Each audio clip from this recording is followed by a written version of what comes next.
Sou Carlos Barroso com o debate de cena política. O Brasil vive uma época de indefinições, de muita polêmica. A crise econômica se mistura a um ambiente de recessão econômica. E nesse ambiente, como fica a cultura? Sempre quando há crise, puxa-se o tapete do setor cultural. Para esse debate, Cena Política convidou o secretário de Cultura, Ângelo Osvaldo. Advogado e jornalista, essa é a segunda vez que o PMDBista Ângelo Osvaldo ocupa a Secretaria de Cultura. Ele foi editor de cultura do jornal Estado de Minas e também presidiu o Instituto Brasileiro de Museus, o IBRAM. Durante 2 anos ocupou a Prefeitura de Ouro Preto, aliás, em 3 ocasiões ocupou a Prefeitura de Ouro Preto. Cotado para o Ministério da Cultura, no segundo mandato da presidente Dilma Rousseff, assumiu a Secretaria de Cultura de Fernando Pimentel. E também convidamos o jornalista Lucas Bussati. Atualmente é repórter de cultura do caderno Magazine de O Tempo, jornal O Tempo. Já passou por jornais como o Estado de Minas e Correio Brasiliense e pela revista Raga. É apaixonado por música e frequentador assíduo da cena independente de Belo Horizonte. Agradeço a presença do secretário e do jornalista Lucas. E num programa que há um debate com o secretário de Cultura, hoje a gente não pode deixar de falar primeiro de Fernando Brant. Fernando Brant, esse poeta que está para a música, como talvez a comparação que eu faço é que Vinícius Moraes está para Tom Jobim, ele estava para o Clube da Esquina, para Milton Nascimento. Em 2010, eu fui curador da segunda mostra de arte dos jornalistas, no centro da cidade, no Sindicato do Jornalista. E debatemos o ambiente cultural dos jornalistas e a vida de Vander Piroli, jornalista e escritor que estava sendo esquecido. Fernando Brant compôs a mesa e falou muito bem de Vander Piroli, junto com Carlos Herculano Lopes, junto com outros jornalistas. O Carlos Herculano, como se sabe, é contista e romancista. Ele fez uma apresentação belíssima sobre Fernando Brant. Ele começou, o secretário sabe disso, e acho que o Lucas também sabe, na revista O Cruzeiro, então era a maior revista do país. E começando esse debate, eu queria que o secretário falasse um pouco, parece que você teve uma relação muito próxima, inclusive estudou com Fernando Brant, falasse um pouco sobre esse poeta e compositor. Nós pertencemos à mesma geração e Fernando Brant sempre foi uma figura que chamava atenção, tanto pela sua alegria, ele sempre tinha uma gargalhada, uma risada muito gostosa, e pela sua inteligência. Atrás de uma grande modéstia, de uma simplicidade enorme. Fernando nunca foi uma pessoa de aparecer ou se projetar em qualquer ambiente. Ele sempre tinha uma descrição fantástica, muito mineira e uma alegria de viver imensa. Sempre foi amigo dos amigos. E eu me lembro de Fernando no colégio estadual, no nosso famoso colégio estadual central, hoje Escola Estadual Milton Campos, depois no colégio universitário na Pampulha, que foi uma experiência muito interessante, que nós dois dela fizemos parte, e na Faculdade de Direito. Depois no jornalismo, Fernando, como você lembrou muito bem, trabalhava na sucursal de O Cruzeiro com Eugênio Silva, o grande fotógrafo que fez fotos de Guimarães Rosa percorrendo o Grande Sertão. E Brant também fez reportagens magníficas que ficam para sempre na história do jornalismo brasileiro, nas páginas históricas de O Cruzeiro. Fernando Brant fez parte desse chamado Clube da Esquina, a geração de Milton Nascimento, que revelou tantos talentos de Minas Gerais e matriculou a música mineira na contemporaneidade.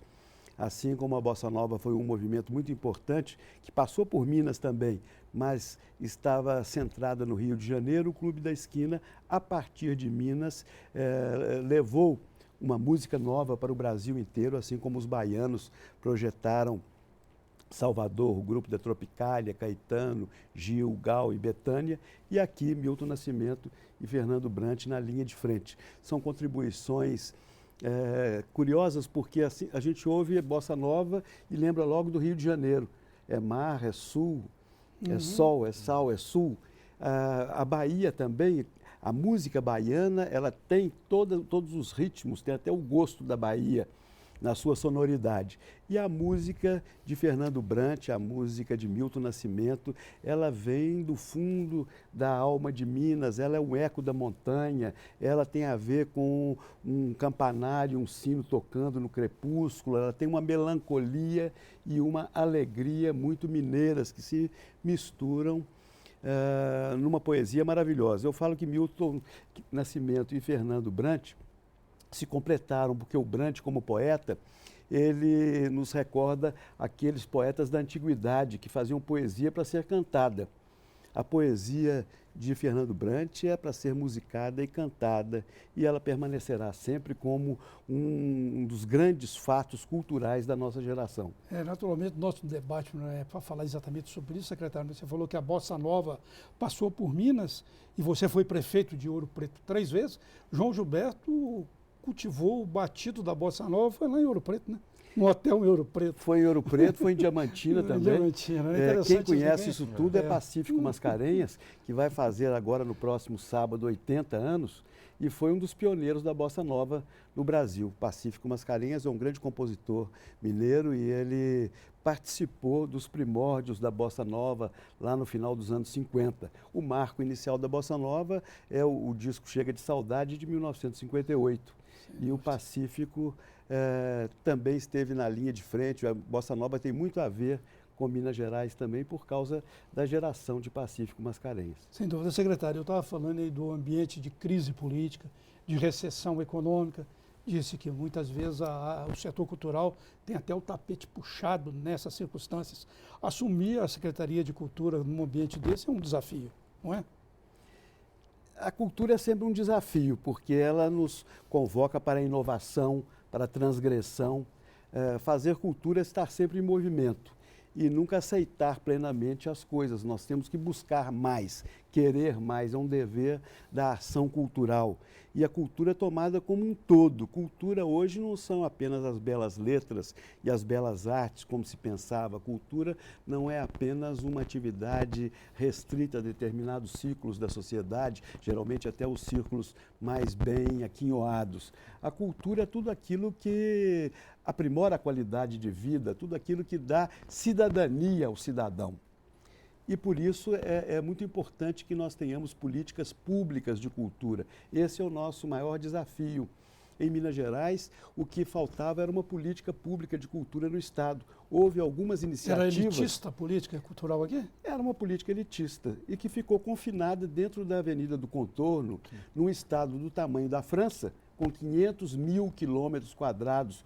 O maior número de municípios da Federação Brasileira, 853 municípios, com regiões. Hoje, no governo Fernando Pimentel, nós identificamos 17 regiões no estado de Minas Gerais.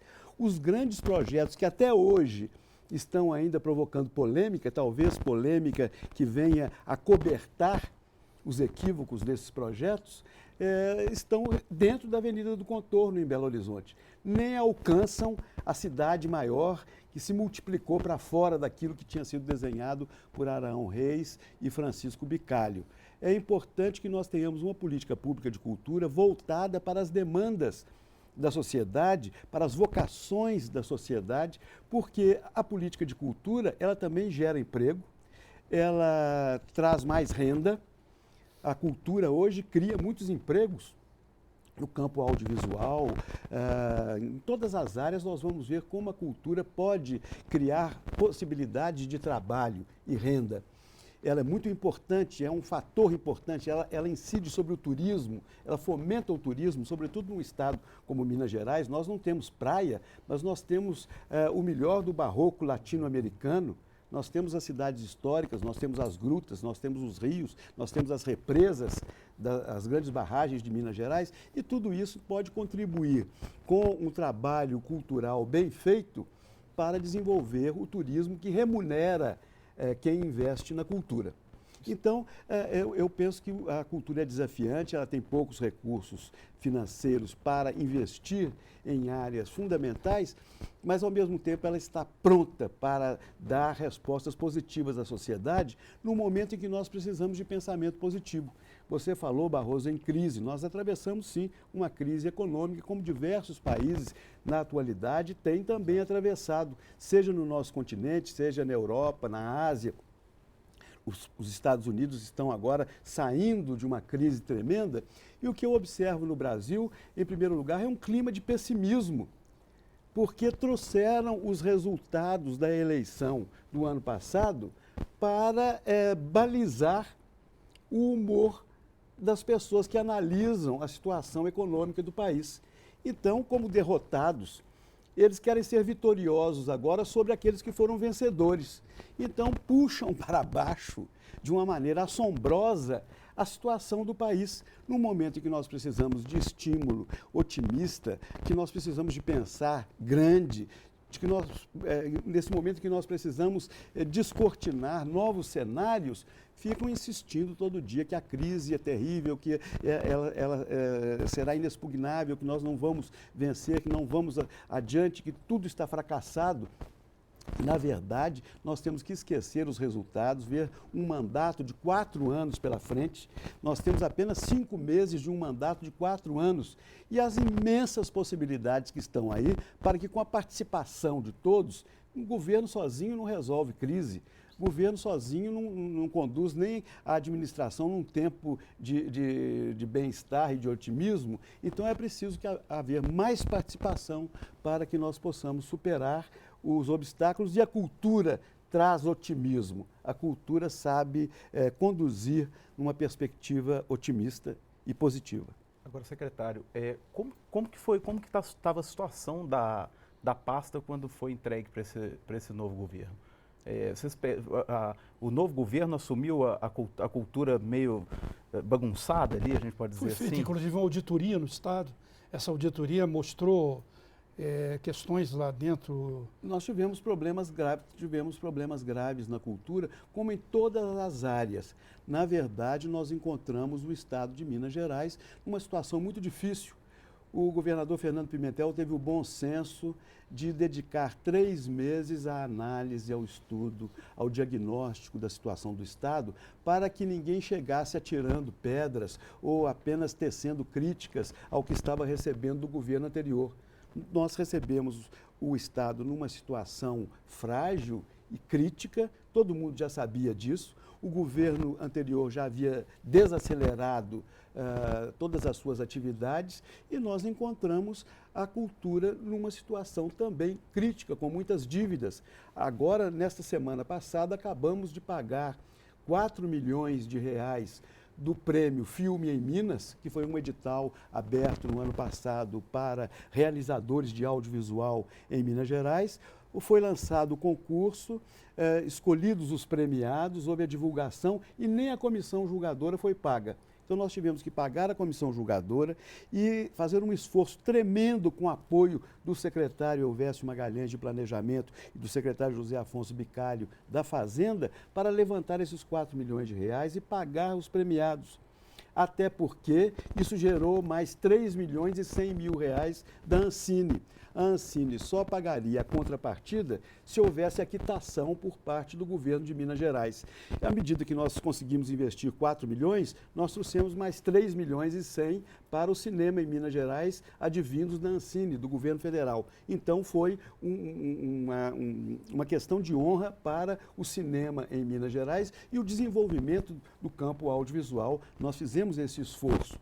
Assim, temos diversos projetos inacabados, interrompidos, até o Museu da Cachaça, que foi pomposamente inaugurado em Salinas, ele estava com um débito muito grande. Nós tivemos que pagar, nessa ressaca, 200 mil reais para a Universidade de Montes Claros, a Unimontes, que havia administrado o ano passado o Museu de Salinas, mas sem remuneração, e ela não podia ficar com esse ônus, e estamos alocando mais 200 mil reais este ano para que o museu não feche as suas portas, porque fizeram um museu fora da escala, um prédio muito grande, sem condições museológicas adequadas e sem também uma previsão administrativa de funcionamento. Só aí nós já estamos pagando 200 mil do ano passado para conseguirmos chegar a 200 mil deste ano. E assim são pequenos problemas aqui e acolá em todo o campo cultural, além dos grandes projetos que foram anunciados com tanta ênfase, com tanto orgulho pelo governo anterior, que na verdade estão aí para serem feitos pelo governo Fernando Pimentel, como é o caso da Praça da Liberdade. Secretário, essa aí foi boa, viu? Até o Museu da Cachaça ficou na ressaca financeira. Cena política vai para um breve intervalo e volta daqui a pouco.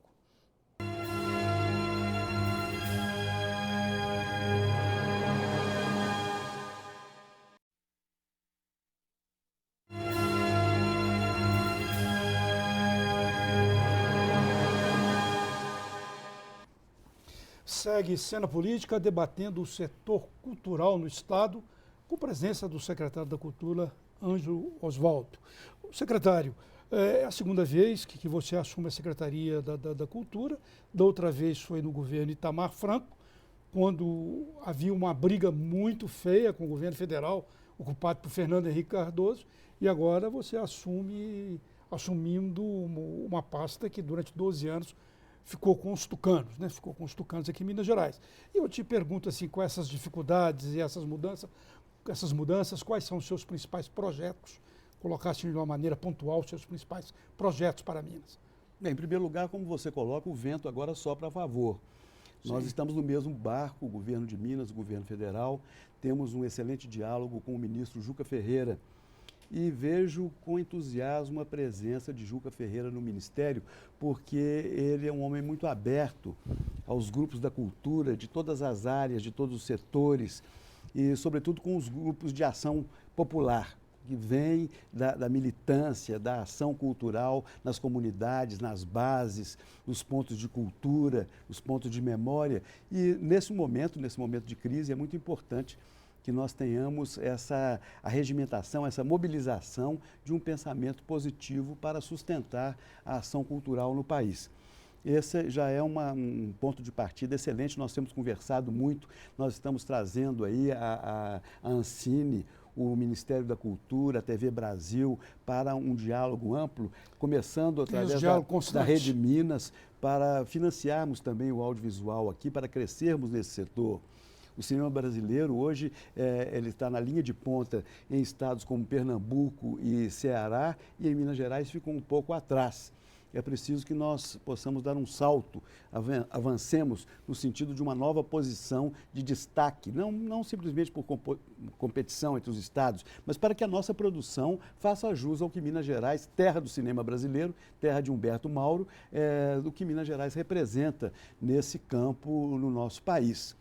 Depois, nós temos pensado também na regionalização, trabalhar com os valores regionais, não por regionalismo, mas pelas regionalidades de Minas Gerais que ficaram esquecidas, as identidades regionais. E programas também de resgate da cultura popular mineira, sobretudo a cultura de raiz, as matrizes afro-brasileiras, que nunca foram pensadas em termos de uma política cultural no Estado.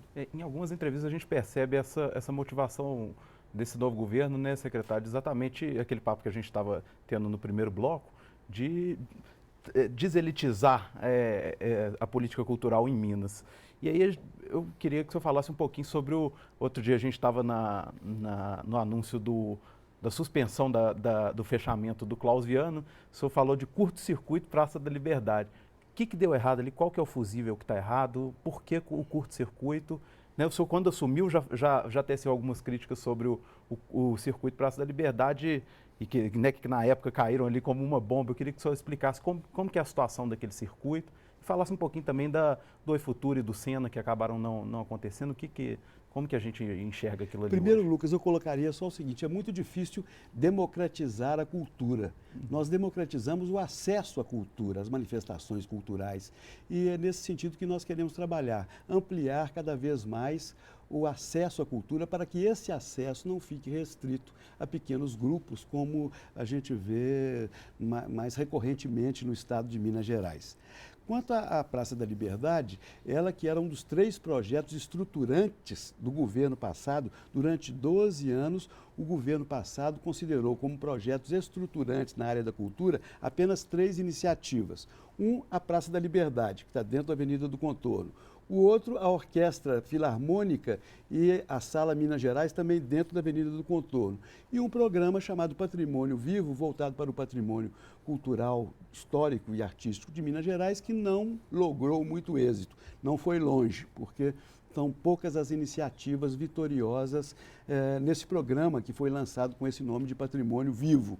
Não viveu muito tempo.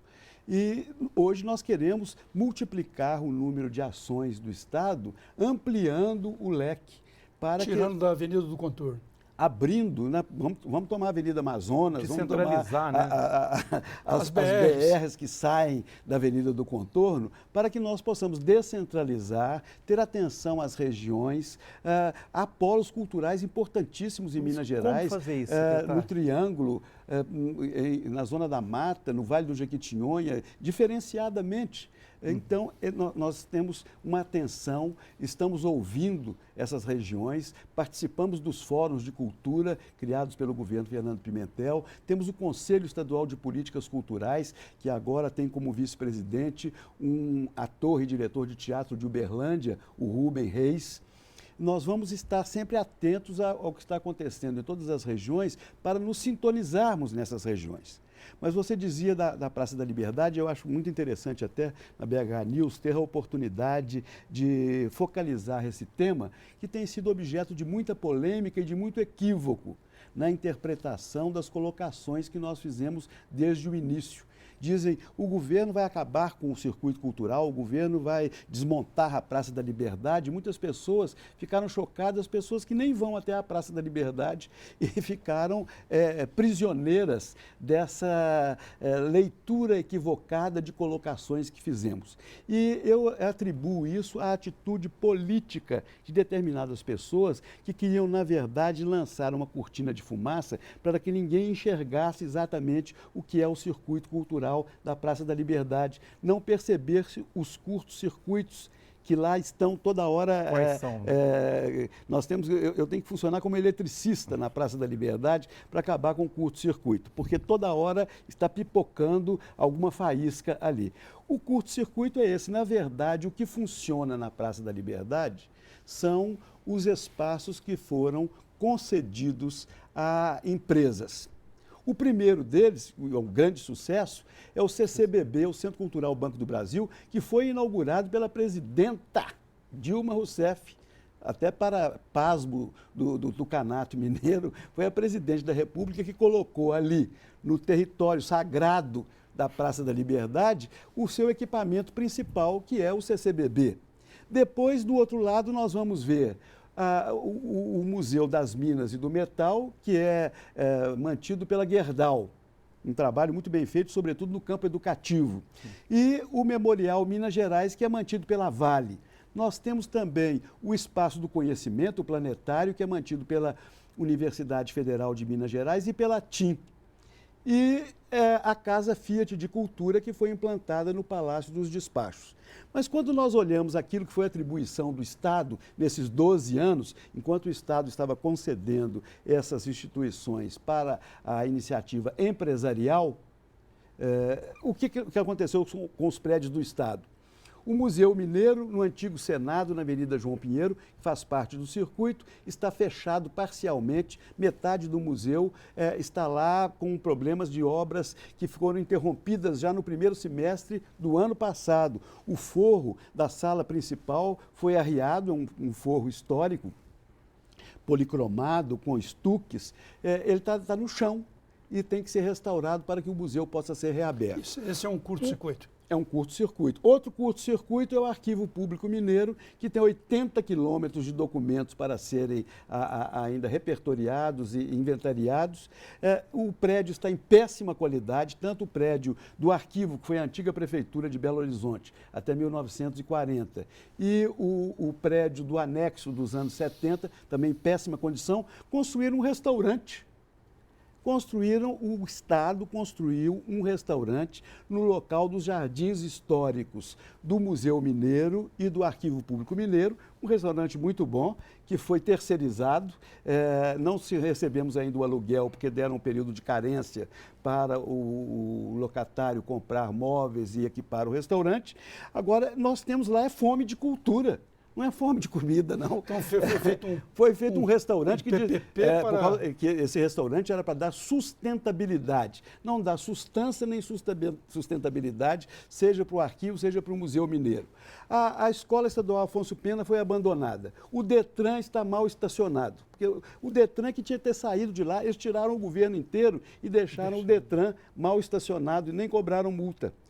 Depois o prédio da Praça da Liberdade do Ipseng, um projeto do arquiteto Rafael Ardi Filho, dos anos 50, que era a sede do Ipseng, eles não sabiam o que colocar lá. Ia ser um hotel. Ia ser o Hotel Fazano, depois ia ser o Museu da Betty Lagardère, depois ia ser isso e aquilo. Agora está com a UENG, e a UENG terá até dificuldades. Tem um projeto, nós respeitamos esse projeto, a iniciativa da UENG de colocar ali a escola de design e algumas outras atividades. Nós estamos acompanhando ao lado do reitor, da UENG, de sua equipe, para que tenha bom termo essa iniciativa.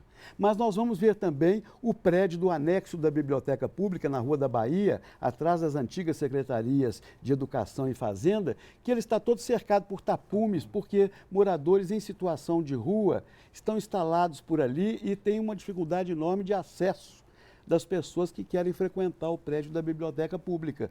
Parece que essas pessoas que acham que a Praça da Liberdade é o reino encantado da cultura mineira, elas nunca foram lá porque nem viram os moradores em situação de rua que demandavam uma atenção humanística, uma atenção solidária para a solução do problema deles. A Biblioteca Pública pegou fogo há 1 ano e meio atrás, no último andar. A recuperação não foi feita adequadamente, ela está com toda a sua cobertura comprometida, com goteiras por toda parte. Nós tivemos que passar aí o mês de janeiro e fevereiro colocando lonas plásticas sobre as estantes da biblioteca para protegê-la emergencialmente. Depois você tem um prédio do IEFA na Rua da Bahia, na entrada da Prodenge, ao lado do Palácio dos Despachos, que está lá arruinado, cercado por tapumes. Tem um pequeno prédio na esquina da Antônio Aleixo, em frente ao Minas, que está todo cercado, vedado de tijolos, cercado de tapumes. Tem um prédio da Polícia Militar, que ninguém sabe muito bem o que vai ser feito lá, não foi definido na época. Ali é que deveria ter sido a Casa Fiat, porque a utilização do Palácio dos Despachos comprometeu a própria utilização do Palácio da Liberdade, cuja visitação foi suspensa agora temporariamente para a realização tanto de obras emergenciais no Palácio, quanto para a organização dessa visitação. As pessoas chegavam lá e ficavam aonde? Onde tem um acolhimento dos visitantes, onde tem um bebedouro, onde tem um sanitário. O Palácio da Liberdade não tem isso. Como as pessoas circulavam lá dentro, havia até engarrafamento, porque o sistema de apresentação que foi feito lá, concebido pelo Marcelo Dantas, do Rio de Janeiro, ele dificultava, ele paralisava as pessoas no trajeto no interior do palácio. Nós estamos reorganizando isso. O Palacete Dantas está fechado, o Sobrado Narbona está fechado, a Secretaria de Viação e Obras Públicas está fechada, que é o Prédio Verde. Anunciaram alguns projetos, mas você sabe, Lucas, que eles apenas anunciaram. Eu vou anunciar que em 2040 a Secretaria de Cultura vai fazer alguma coisa, todo mundo vai rir de mim. Então eu acho que quem teve 12 anos não pode ficar na última, na 10ª hora, ficar anunciando que vai fazer isso ou aquilo, quando o tempo deles já acabou. Você acha que em 4 anos de gestão é possível consertar tantos Nós estamos correndo atrás. Isso não se pode fazer de uma hora para outra, porque ali tem obras com recursos de um empréstimo que o governo fez com o Banco do Brasil. Isso, então, eu tenho que obedecer a determinados procedimentos. Tem outras obras que foram licitadas pelo DEOP e pela Secretaria de Obras do Estado. É um outro procedimento também administrativo, burocrático, financeiro. Essas coisas vão dificultando, vão retardando até o início dessas obras. Mas nós chamamos, então, o IEFA, com a sua dinâmica competente presidente Michele Arroio, para voltar à Praça da Liberdade, ocupar o Prédio Verde. O IEFA estava lá, ele foi retirado de lá. Eles mexeram no que estava quieto. Por que tiraram o Museu da Educação do prédio da Secretaria da Educação? Ninguém explica isso até hoje. Ele foi parar lá na Gameleira, um lugar inacessível. Ele podia ter ficado na Praça da Liberdade, já era o primeiro museu do circuito cultural da Praça da Liberdade, o centro de referência do professor.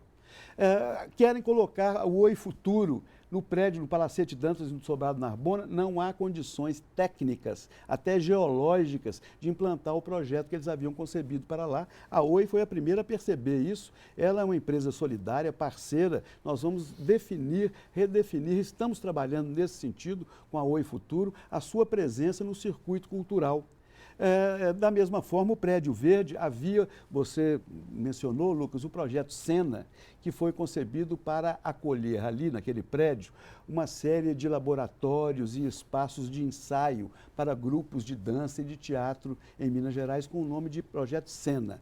Nós entendemos que aquele é um prédio da inauguração de Belo Horizonte, ele foi inaugurado em 12 de dezembro de 1897, juntamente com o Palácio da Liberdade, que é um prédio histórico, que ele tem que guardar essas características, que ele tem que ser conservado como a Casa do Patrimônio de Minas Gerais, a Casa da Memória. Ele vai ser a sede do IEFA, com a biblioteca do IEFA, os laboratórios do IEFA também abertos ao público, a Comissão Mineira de Folclore, nós a convidamos, ela tem 67 anos, para ela se instalar ali no Palácio da Secretaria de Aviação e Obras Públicas. Nós vamos ter o Conselho do Curador do IEFA, o Conselho do Patrimônio Cultural de Minas Gerais, diversos organismos que dão vitalidade à utilização do nosso patrimônio vão estar ali. É o local adequado para essa ação. E, ao mesmo tempo, o IEFA passará a coordenar o Circuito Cultural Praça da Liberdade. O Instituto Cultural Sérgio Magnani é uma OCIP, criado pela sociedade civil. Ele administrava a Praça da Liberdade, ele tinha um orçamento de R$ 5.300.000 este ano para receber da Secretaria de Estado da Cultura para administrar o funcionamento do circuito cultural, a divulgação, eventos, os guias, não a manutenção de nenhum projeto. Nós desfizemos o contrato com o Instituto Magnani. Esse dinheiro, com R$ 800.000, nós devemos fazer esse trabalho e com 4 milhões e tanto nós vamos investir, temos base orçamentária para buscar o financeiro para investir na recuperação dos prédios que estão fechados. Eu esqueci de falar que a Rainha da Sucata também está sucateada. Ela está fechada. O prédio está fechado há mais de um ano. Recebemos o prédio fechado, inclusive com vários furtos que aconteceram lá em janeiro, porque nem cuidaram de deixar uma organização lá na vigilância do prédio que estava fechado para obras paralisadas desde o ano passado. Então, nós estamos, na verdade, ao governo Fernando Pimentel, que vai procurar rapidamente implantar o circuito cultural da Praça da Liberdade, sem curto-circuito, mas fazendo um grande circuito cultural que não vai ficar distrito apenas a esse trecho Praça da Liberdade e seu entorno principal, mas nós queremos também convidar outras instituições que já deveriam estar incorporadas. Por exemplo, a UNA, o projeto cultural da UNA, que está na casa de Afonso Pena Júnior, na rua Aimorés. Nós temos o Cine Belas Artes, que deve fazer parte também do circuito cultural, a Academia Mineira de Letras, o Museu Inimar de Paula. Nós podemos descer até a Praça da Estação e pensar um grande espaço cultural aberto para toda a coletividade, a comunidade de Belo Horizonte e os visitantes. Nós chamamos a Prefeitura de Belo Horizonte para colaborar conosco. A Prefeitura de Belo Horizonte nunca tinha feito parte do circuito, nem tinha representação nos conselhos do circuito. Nós chamamos agora... Que a Prefeitura é próxima do governo anterior, né? Ela era próxima, mas estava distante, porque na Praça da Liberdade ela não podia pôr o pé.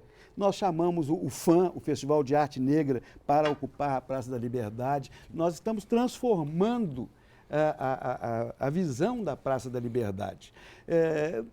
E o governo anterior ficou aborrecido com isso e começaram a dar declarações, falaram que só tem duas coisas no mundo que se comparam à Praça da Liberdade, que é o Mall de Washington, com o Instituto Smithsonian, que é um dos maiores museus do mundo, e toda aquela série de museus da grande esplanada do Congresso de Washington, e a Ilha de Museus em Berlim. Quer dizer, as pessoas também, elas não têm medo de falar uma coisa como essa. O mineiro tem horror do ridículo, não é? Todo mundo diz que em Minas Gerais o mineiro aceita tudo, menos o ridículo. No entanto, eles saíram com essa história de que a Ilha de Museus de Berlim e o Mall de Washington se comparam ao projeto da Praça da Liberdade. Ora, o projeto da Praça da Liberdade é um projeto de grande importância, nós não vamos voltar atrás. Pelo contrário, o governo Fernando Pimentel é que está implementando isso. Vai abrir o Palácio da Liberdade dentro de pouco tempo. O atual governo já recuperou a sala de cinema do Palácio da Liberdade, que estava sucateada. Era um depósito tipo uma reserva técnica de coisas inválidas no Palácio da Liberdade. Essa sala de cinema foi recuperada e vai projetar audiovisual para os visitantes que querem conhecer melhor a história de Minas via Palácio da Liberdade. Nós sabemos, a Vox Populi fez uma pesquisa no ano passado e os frequentadores da Praça da Liberdade disseram que o que eles mais querem ver ali é o Palácio da Liberdade, que é o ícone cívico, cultural, político de Minas Gerais. E o governador, Fernando Pimentel, também tem o maior apreço pelo Palácio, ele despacha ali e o fato dele estar lá também não invalida a abertura do Palácio em dias certos para que ele possa acolher todos os visitantes que querem conhecer esse edifício tão significativo para a história republicana de Minas Gerais e que é um dos símbolos da nova capital, que é Belo Horizonte. Muito bem, secretário. Nós vamos para mais um intervalo e Cena Política volta já já debatendo a cultura em Minas.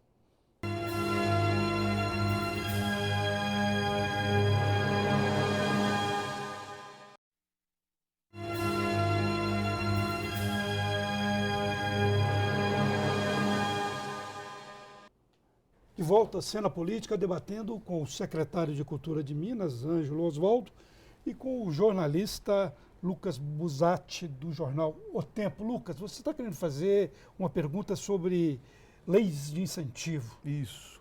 Na verdade, né, o secretário anunciou em março, né, secretário, que o teto da renúncia fiscal para lei de incentivo estadual à cultura ele já tinha sido batido. E se inviabilizando captações aí ao longo do ano e mesmo aqueles que já tinham captado de receber esses recursos ainda em 2015. 2016 vai ser janeiro, não vai ter edital. O que a classe artística pode esperar desse mecanismo de fomento à cultura no próximo ano? Se nós continuássemos nesse batido, sem nenhuma alteração, nós íamos realmente esgotar a Lei Estadual de Incentivo à Cultura em janeiro de 2016. Houve uma avalanche, uma série de fatores levaram a isso. Em primeiro lugar, foi muito reduzida a contrapartida que o patrocinador deveria fazer diretamente dos seus próprios recursos. Com isso, facilitou-se a utilização do mecanismo. Uma empresa que antes tinha que dar um percentual mais alto de contrapartida, ela pensava 2 ou 3 ou 4 vezes em utilizar a lei de incentivo. Como isso se reduziu muito, ficou mais fácil, todo mundo entrou logo e a lei tinha tudo para se esgotar, mas a lei, ou seja, os projetos, o montante dos projetos tinha tudo para ser alcançado rapidamente. E também o governo se valeu muito do mecanismo no ano passado, o ano da Copa do Mundo, uma série de eventos e de iniciativas do governo do Estado, tudo isso recorreu à Lei Estadual de Incentivo à Cultura. Já no ano passado, no início do segundo semestre, a lei para 2014 não tinha mais o que oferecer aos produtores culturais mineiros. E agora, neste ano, no início de março, nós não tínhamos também mais nada. Neste momento, nós estamos consolidando estudos que praticamos até agora, analisando essa situação dramática. Nós fizemos grupo de trabalho dentro da Secretaria de Cultura e devemos propor uma nova legislação Não adianta a gente querer usar o mesmo mecanismo sabendo que ele vai nos dar um tiro em janeiro e nós não iremos a lugar nenhum. Então, estamos estudando uma proposta para ser consolidada no âmbito do governo, com o concurso da Secretaria de Planejamento e da Secretaria de Fazenda, para que nós possamos chegar à Assembleia Legislativa, ter um debate também com a participação dos parlamentares mineiros. A Comissão de Cultura, presidida pelo deputado Bosco, é muito dinâmica. Nós queremos ter um novo projeto de lei para ser debatido na Assembleia sobre um mecanismo que possa atender às demandas reais do produtor cultural, da cultura do nosso tempo, do produtor e do consumidor de cultura. E que não gera essa dependência, né, secretário? É claro, uma coisa que nós pensamos é valorizar o fundo. O Fundo Estadual de Cultura, ele tem que ser valorizado, porque é por ele que nós podemos contemplar as regiões, podemos ir ao Mucuri, ao Jequitinhonha, ao Noroeste, ao Norte de Minas, à região São Franciscana, podemos ir às regiões desassistidas e deprimidas e que são sempre marginalizadas. Através do fundo, é muito mais fácil democratizar o acesso aos recursos que o Estado dispõe para a área da cultura, em primeiro lugar. Depois, nós não deixaremos também de chamar os patrocinadores, os contribuintes do ICMS, porque eles podem agregar também mais recursos próprios, recursos de publicidade, investimento na imagem da empresa e estimular, incentivar ainda mais a produção cultural. Nós estamos buscando equalizar isso e buscando a melhor solução para uma lei de incentivo. Tivemos diversas colaborações, tudo isso que se discutiu nos últimos anos, no âmbito do Conselho Estadual de Cultura, em todas as instâncias em que há debate sobre o mecanismo da lei. Não adianta só falar mal da lei. É quem está falando coisas objetivas dentro de um aporte burocrático, jurídico, legal, tributário, econômico, para que nós possamos, então, consolidar um mecanismo moderno e eficiente de estímulo à produção cultural com investimentos largos nesse campo. O senhor falou do fundo, né? A gente ouviu relatos, né, recentemente de muitos que tiveram, muitos artistas tiveram projetos aprovados pelo fundo, mas parece que os recursos estão atrasados. Como que o governo também está trabalhando para encorpar esse fundo? Nós encontramos apenas uma previsão de R$400 mil no Fundo Estadual de Cultura, o que não é nada. E esses recursos nós já disponibilizamos para pagar projetos que estavam aprovados. São projetos que depois devem retornar com esse recurso para o cofre do Estado. E conseguimos R$7.500.000 da Secretaria de Planejamento e da Secretaria da Fazenda. Acertamos isso com os secretários Elvésio Magalhães e José Afonso Bicalho, para não deixarmos de atender o campo cultural. O governador Fernando Pimentel ficou preocupado quando viu que nós não tínhamos nada, encontramos vazio o Fundo Estadual de Cultura, fundo sem fundo. Então, providenciou R$7.500.000. Nós já vamos lançar nesta semana o edital para os projetos do Estado inteiro que queiram participar. Não é muito, mas vai ser alguma coisa neste ano de tantas dificuldades. Nós não deixaremos de disponibilizar esses 7 milhões com mais 400. Nós vamos pagar agora quase 8 milhões de reais em fomento à cultura. Cena Política vai para mais um intervalo e volta já já.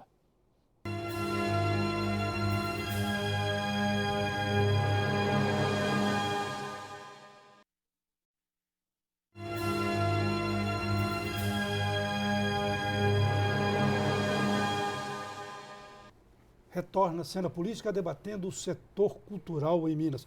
Secretário, a gente começou a falar no início do debate sobre isso, mas eu queria retomar para ver qual que é o caminho da cultura em Minas. Com essa crise, a gente teve aí essa notícia, essas estatísticas, que Minas Gerais aplicou apenas 3% do que foi aplicado em 2014. Está tendo um déficit aí de 97% de aplicações no Estado. Naturalmente, devido à crise, devido aos problemas acontecidos. Qual que vai ser o caminho da cultura para suplantar isso? O caminho é uma consonância com o governo federal, com o Ministério da Cultura? Ninguém faz nada sozinho, especialmente no campo da cultura. Nós devemos trabalhar em sintonia com o Ministério da Cultura. Queremos implantar também um sistema estadual de cultura em consonância com a legislação federal que prevê o Sistema Nacional de Cultura. Já estamos preparando o projeto que vai para a Assembleia Legislativa para ser votado e debatido e votado pela Assembleia, que é o Plano Estadual de Cultura, que nos integrará, então, definitivamente no sistema nacional, e vamos buscar de todas as maneiras recursos para que o campo da cultura seja cada vez mais ativo. É uma área importante, como eu digo, para criar até um clima favorável ao desenvolvimento do Estado, ao otimismo de que carecemos tanto, e vamos buscar também fazer com que a cultura possa abrir caminhos para o futuro. Através da cultura, nós teremos uma nova compreensão do papel do Estado de Minas Gerais. Minas ficou muito defasada, a nossa economia é a mesma, quase que do final do século XIX. Nós temos aí mineração e cafeicultura. É preciso que, claro que somos grandes mineradores e grandes cafeicultores, mas a diversidade da economia, das iniciativas, a elevação do Estado para um patamar contemporâneo, com a abertura de perspectivas as mais diversificadas, isso é um compromisso do governador Fernando Pimentel. Eu acho que nós vamos caminhar nessa direção e no campo da cultura também, sabendo compatibilizar a vanguarda com a tradição tão forte de Minas Gerais de cultura, que é uma tradição de vanguarda também, porque quando o Aleijadinho ele fez a sua arte, ele criou a sua arte no século XVIII, ele estava inovando. Ele é considerado o primeiro artista brasileiro, o primeiro gesto criador genuinamente brasileiro veio do Aleijadinho. E é isso que nós queremos fazer hoje. Temos condição para isso. Nós vemos a arte de Minas Gerais, uma arte de vanguarda. Belo Horizonte é uma cidade avançada nesse campo. Pelo interior do estado, nas diversas regiões, nós encontramos manifestações também inovadoras que contribuem para acelerar a vida cultural do país. E eu entendo não só aqui, né, secretário? A gente costuma focar muito em Belo Horizonte. É interessante, o senhor falou justamente do Aleijadinho, e uma pergunta que eu queria fazê-lo é exatamente com relação a Ouro Preto, né, que foi uma cidade que o senhor foi prefeito, e que a gente está com a Casa da Ópera fechada desde o ano passado e a Matriz de Nossa Senhora da Conceição desde 2013. Ouro Preto está perdendo seu valor cultural, está virando uma cidade que também está começando a passar por esses problemas que o senhor acabou de relatar aqui em Belo Horizonte, por exemplo, de ter aparatos culturais sendo fechados. Ouro Preto não tem uma política de cultura, uma política municipal de cultura bem definida e aplicada neste momento. A cidade atravessa uma crise muito grande, uma crise político-administrativa. Inclusive, o hospital mais antigo de Minas Gerais está fechado. Ele é de 1735. A Santa Casa de Ouro Preto fechou-se outra vez por problemas graves de má administração da saúde pública pela prefeitura. E a Casa da Ópera, que é o teatro de Vila Rica, o Teatro Municipal de Ouro Preto, que foi inaugurada no dia 6 de junho de 1770, completou agora 245 anos fechada por descuido da Prefeitura Municipal. Então, esses são altos e baixos que nós vemos acontecer nas nossas cidades, e o importante, só tem um remédio para isso, só tem uma solução, é a mobilização do setor cultural. Por isso, os conselhos, os movimentos, os grupos são tão importantes, porque são eles que despertam, que convocam, que incomodam, perturbam e fazem com que as coisas aconteçam. Pegando esse gancho, só para a gente fechar, daí a importância, por exemplo, de movimentos como a gente viu com alguns problemas que a cultura passou no começo do ano, como o Balé Jovem, por exemplo, né, que está intimamente ligado à questão da lei de incentivo que a gente estava conversando. O Balé Jovem houve ali uma intenção política também, porque, na verdade, o Balé Jovem era um grupo da sociedade que foi acolhido na Fundação Clóvis Salgado, no Palácio das Artes, mas ele dependia de lei de incentivo e ele não tinha mais recursos. Então, não deram tempo nem de se providenciar todo o aparato para prover outra vez recursos financiadores do Balé Jovem. Isso aconteceu com um tempo mais dilatado, período em que eles fizeram uma grande arruaça. Movimento importante e verdadeiro e mobilizador com resultado concreto foi o movimento Viva Klaus, que trouxe todos os meios artísticos de Belo Horizonte para a manutenção, para a preservação do Teatro Klaus Viana e sensibilizou determinadamente o presidente do Tribunal de Justiça, o desembargador Pedro Bittencourt Marcondes, e os desembargadores mineiros, no sentido de que a implantação da nova sede do Tribunal de Justiça no alto da Avenida Afonso Pena possa preservar ao mesmo tempo, dentro do corpo do edifício, mas de maneira autônoma, essa sala, o Teatro Klaus Viana, que é o melhor espaço para a dança em Minas Gerais. Mas a gestão continua com a Oi. E a gestão, é claro, com um bom patrocinador como a Oi, porque não? Vai continuar com a Oi, ela já assegurou, felizmente, que continua com a gestão, porque não cabe nem ao Tribunal de Justiça, nem ao governo do Estado manter o teatro, se ele pode ter um bom patrocinador para dinamizar o uso da sala. Ô secretário, agradecemos a sua presença, como agradecemos ao jornalista Lucas, e Cena Política volta na próxima semana com um novo debate. Até lá.